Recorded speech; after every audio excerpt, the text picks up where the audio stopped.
අයිබෝන් සී සෞභාගී YouTube channel එකට ඔබ සාදරයෙන් පිළිගන්නවා. අද අපි කතා කරන්නේ සඳු මහදහසාවෙන් ඔබට ලැබෙන ප්‍රතිඵල ගැන, එහෙම නැත්නම් පලාඵල ගැන.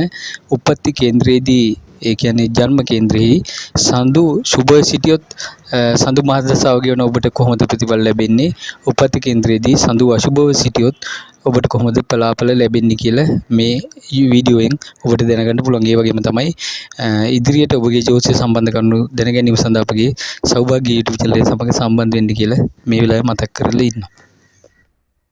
ඔබ සඳු මහදසාව ගෙවනකොට එහෙම නැත්නම් පුර සඳුගේ මහදසාව ලැබුවොත් ඉතා යහපත් වෙනවා.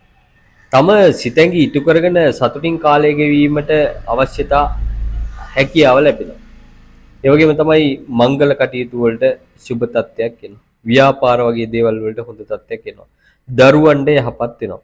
පහසුකම් සහිත වාසයට දීපල රන් රිදී මුතුමැණික් ලැබීමට පහසු වාසස්ථාන ගමන් බිමන් පහසු වගේ ලැබීමට මේ සඳු මහදසාව ඔබට පුර සඳුගේ සුබ මහදසාව බලපානවා.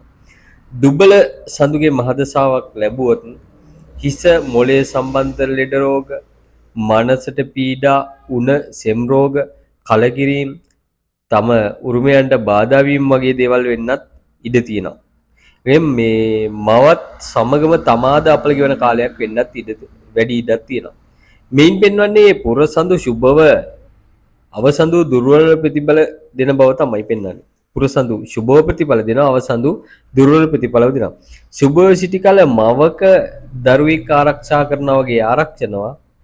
දුර්වල හිටපුවම දුෂ්ට ස්ත්‍රියක් එහෙම නැත්නම් කුඩම්ම කෙනෙක් දරුවෙක් බලා ගන්නවා වගේ වඩා දුෂ්ටව බලා ගන්නවා කියලා තේරෙනවා. එකම මහදසාව උප්පත්ති කේන්ද්‍රයේ ග්‍රහයන් පිහිටන ආකාරයේ එහෙම නැත්නම් සඳු මහදසාවෙන් ඔන්න දෙවනුවට පෙන්වනවා. ඉතින් නැවතත් අපි වෙනත් වීඩියෝකින් හමු වෙමු. ඔබට තෙරුවන් සරණයි.